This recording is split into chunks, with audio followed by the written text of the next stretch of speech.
Welcome back, everybody. In this video, I'm going to show you how you would have made a whole lot of money this month if you had just traded gold with this my strategy. So someone asked me to make a video just going through market review for this month specifically on gold, and here it is. So this was on the 1st of May. Nothing happened. There wasn't any valid zone that price went into as far as it was breaking structure, so nothing here to trade. On Monday the 4th, this was the first break and the second break of structure, and this was the supply zone that was marked out because of this large impulsive candle out of the zone. But some people might not have taken this because it looks like it's too close. Maybe you could have still gotten a trade at this point here. This is another zone that if you had entered, you would have made serious money if you had missed this first one. Very simple idea behind it. This is the supply zone. So over to Tuesday. But another rule I have is that once I'm done for the first trade, I don't take another trade, whether it's a win or a loss. So if I've taken this first one, I won't have taken this. Anyway, on Tuesday, the same thing, a break of structure, and after the second one, we start marking out our zones. So this was the demand zone, this other block here. You place your entry here, your stop here, and you target a 1:2. That one worked out well. After every other price action after it is no longer valid to me. So this was on Wednesday 6th. Nothing serious happened here, so we stayed away from the market. On the 7th, we had the first break of structure to the downside before price changed character. And you can see after the change of character, this was the other block / the demand zone that was mapped out, and price came back into it, tapped it, and hit it 1:2. Very well. Then finally, for the week on Friday, the first break of structure, second break of structure, you mark out your order block or your demand zone, and you see it. This is the drawn liquidity. Price came back into it, into the demand zone, tapped it, and went back up. So for this week, it was very, very nice. 4 trades, and all of them were wins, giving a positive 8R as our P&L. Now, you guys should like the video, drop a lot of comments, and share it to everyone you know. Also, subscribe to my YouTube channel. We are currently at 105 subscribers. You can keep pushing. Things are going well. And then turn on your notification button so that you can get a notification when I drop a video. So now, join my Telegram channel. This is it here.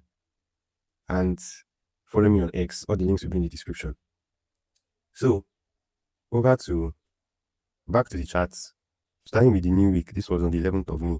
You had the first break of structure, then a change of character to the upside, and a change of character back to the downside.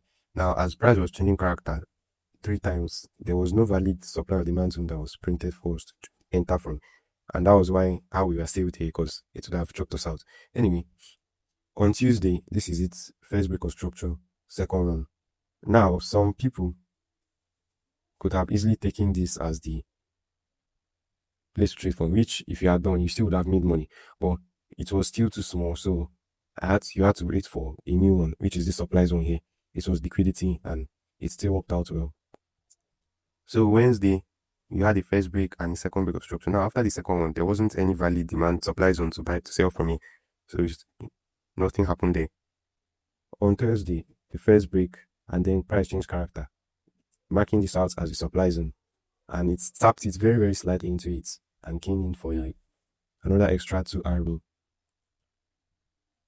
Then Friday, the last one for the week, a break of structure, a second one. There wasn't any valid zone to sell from here.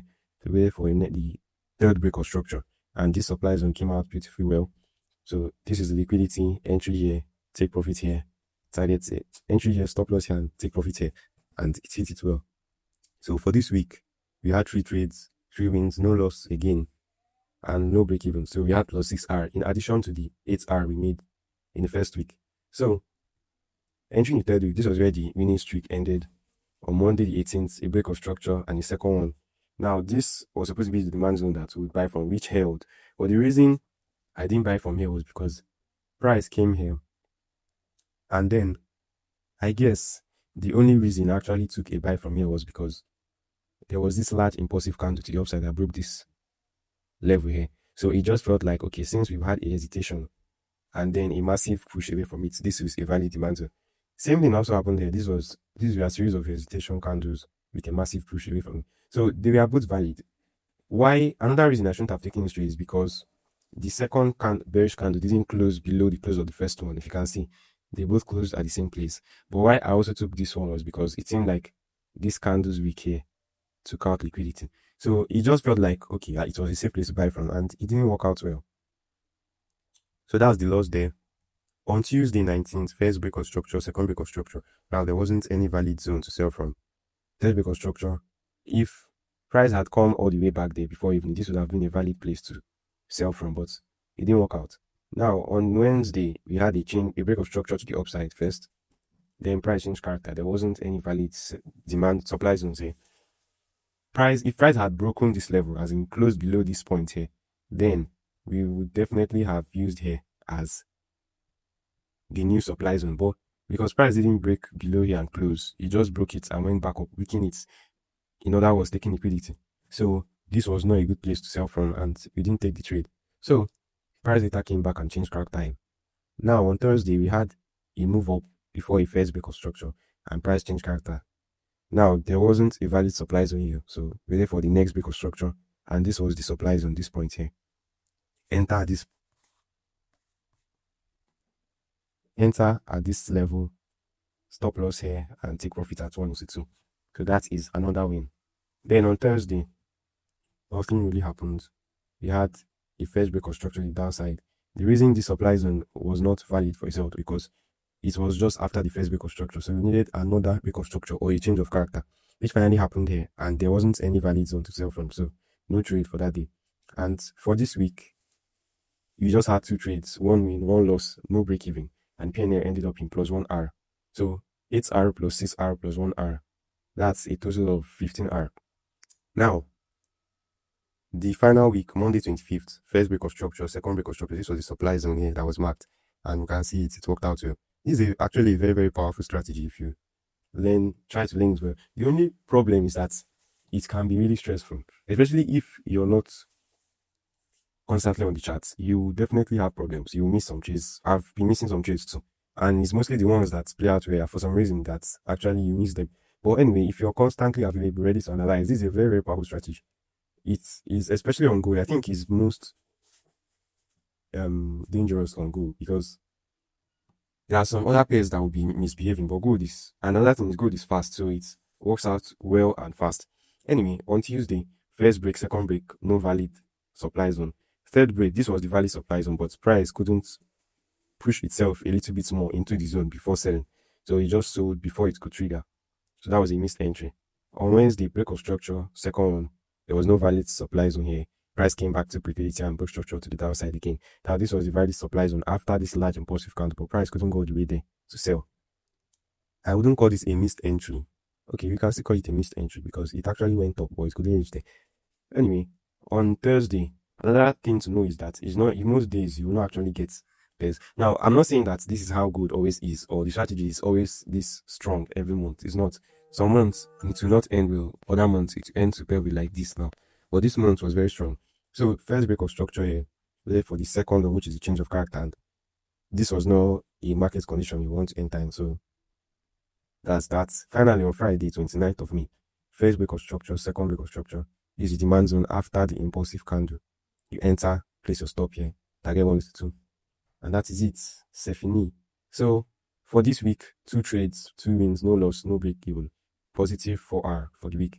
Now, for the monthly review, this is a cumulative of the performance. We took 11 trades this month. Remember, it's not every time you trade. Sometimes in a month, you might not even get up to 11. Sometimes in a month, you might not even win more than you lose. You might lose more, but you can still end up profitable.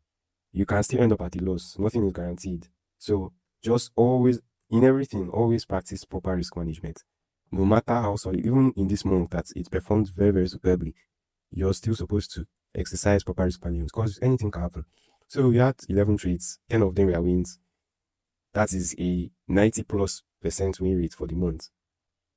1 loss, no break even, and massive 19R profit for this month. So you guys should take this strategy seriously, backtest it well against different pairs, especially USD pairs. Different pairs, different years, different months, just keep on backtesting. And with time, at the beginning, it's honestly going to be stressful, it's going to be difficult, but that is why you need 3 things to survive: strategy, psychology, and risk management. Now you have the technical, the strategy parts, well, this is a very, very valid strategy. What you just need to do is to build your psychology. How do you do that? First of all, you risk less. That is how you then work on your risk management. Just always risk 0.5 to 1% per trade. And then secondly, try to not trade many pairs. You can just stick to one pair, and gold is a very, very nice one to stick to. Thirdly, do not, okay, I've talked about risk management. That's not risking more than we can. So that's, you just take the trade and stay away from it. So that's basically it. Just keep on grinding. And then another way to build psychology is to backtest and get enough data. So that once you see you're messing up, you can look at your data, you know that, okay, it's not actually the strategy that is failing, it's you. So just go through it well and persevere. With time, you keep on getting better. So thank you guys, and finally again, like the video, drop a subscribe button for us. Drop a subscribe rather for us. Let's keep pushing to 200. Join my Telegram and follow me on X. Thank you guys, and we'll see you later. Bye.